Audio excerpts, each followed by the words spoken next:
আসসালামু আলাইকুম। সবাই কেমন আছেন? আশা করি সবাই ভালো আছেন। স্কুল পর্যায়ের একটা টপিকস আছে, যে ওই টপিকসে বলা আছে 10টি মেজর ইন্ডিজিনাস মেডিসিনাল প্লান্টের নাম এবং তাদের ব্যবহার। আজকের ভিডিওটা বাংলাদেশে দেশীয় ঔষধি উদ্ভিদের 10টি উদ্ভিদের নাম এবং তাদের ব্যবহার নিয়ে। আশা করি ভিডিওটা আপনাদের ভালো লাগবে। যদি ভিডিওটা ভালো লাগে লাইক কমেন্ট এবং শেয়ার করবেন।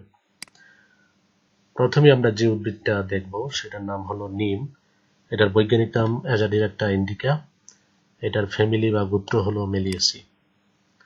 আপনারা সবাই নিম উদ্ভিদটাকে চিনেন। এই নিম উদ্ভিদের অনেক উপকারিতা রয়েছে, যেমন খোসপাচড়া বা চুলকানিতে এটার পাতা ব্যবহার করা হয়। কৃমিনাশক হিসেবেও এটার পাতার রস ব্যবহার করা হয়। ত্বকের দাগ দূর করতে নিম পাতা ব্যবহার করা হয়। দাঁতের বিভিন্ন প্রকার রোগের চিকিৎসায় নিমের পাতা এবং এদের ঢালের ব্যবহার রয়েছে। ঢালের ব্যবহার রয়েছে। রক্তের সুগার লেভেল নিয়ন্ত্রণে ব্যবহার করা হয়। তারপর উকুন এবং খুশকি বিনাশে নিম পাতা বেটে ব্যবহার করা হয়। রক্ত পরিষ্কারে নিম পাতা ব্যবহার করা হয়, অর্থাৎ নিম পাতার রস খাওয়া হয়। উকুন এবং খুশকি বিনাশে নিম পাতা বেটে ব্যবহার করা হয়। এই হলো নিমের উপকারিতা। এছাড়াও অনেক উপকারিতা রয়েছে।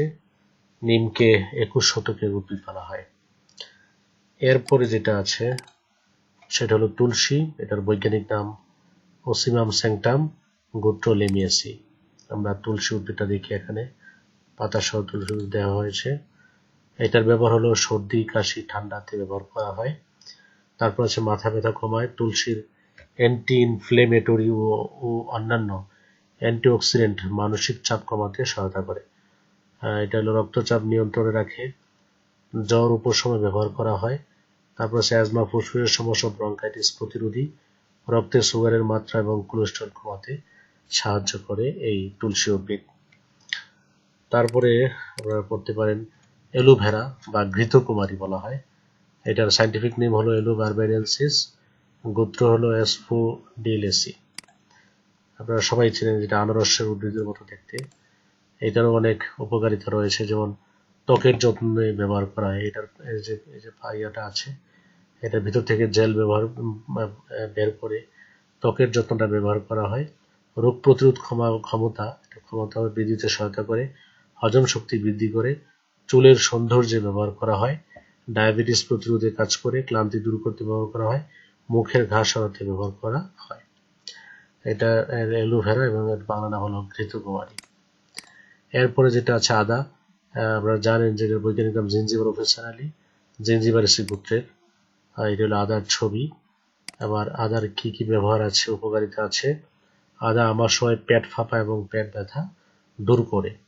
তারপর জ্বর ও বমি বমি ভাব কমায়। কাশি কমায় এবং কফ দূর করে। আদা পাকস্থলী ও লিভারের শক্তিবর্ধক হিসেবে কাজ করে। উচ্চ রক্তচাপ নিয়ন্ত্রণে সহায়তা করে। আরও আছে, আদায় রয়েছে একাধিক উপকারী অ্যান্টিঅক্সিডেন্ট, যা ইমিউনিটি বাড়াতে সাহায্য করে।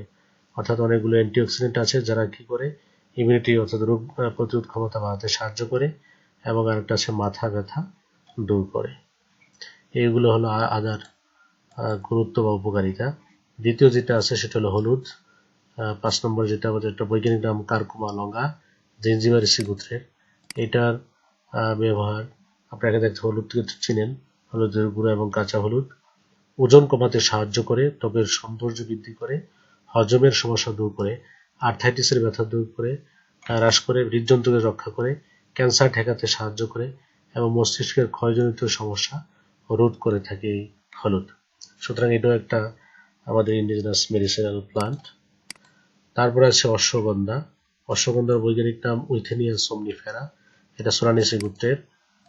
এটার ছবিটা আমরা দেখতে পাচ্ছেন যে এটা হলো সে অশ্বগন্ধা। এটা শুক্রাণু তৈরিতে অশ্বগন্ধা কাজ করে। গাছের রোগ শক্তি যোগাতেও সাহায্য করে। তারপর আছে অশ্বগন্ধার গুঁড়া খেলে ভালো ঘুম হয়। এটি সর্দি কাশির সমস্যা থেকে মুক্তি দিতে পারে। চোখের ব্যথা দূর করতে বিশেষ উপকারী।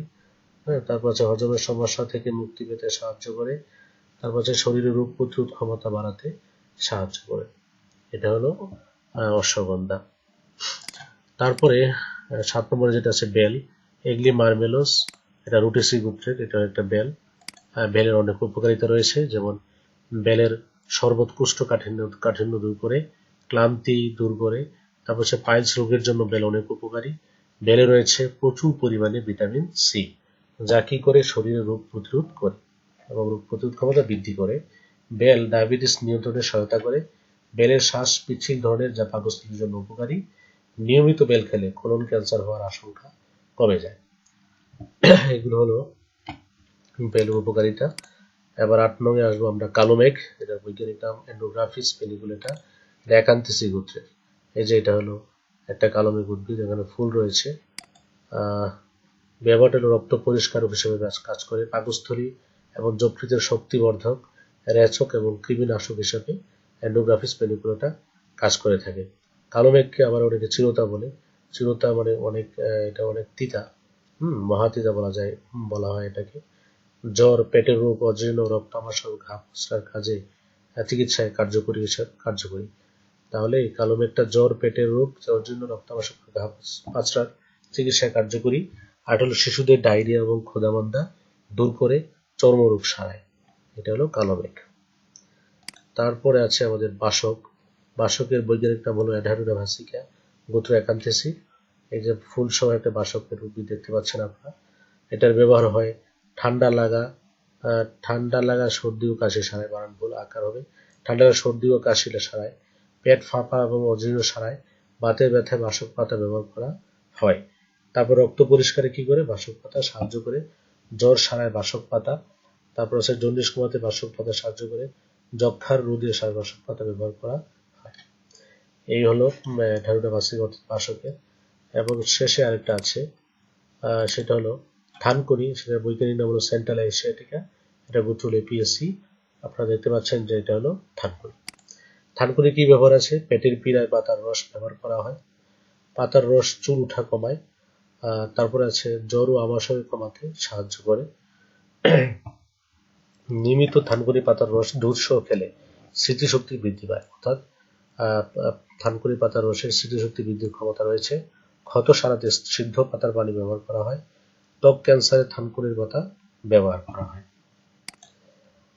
তো এই ছিল স্কুল পর্যায়ের একটা টপিকস, যে বাংলাদেশের 10টি মেজর মেডিসিনাল প্লান্টের নাম, তাদের ব্যবহার।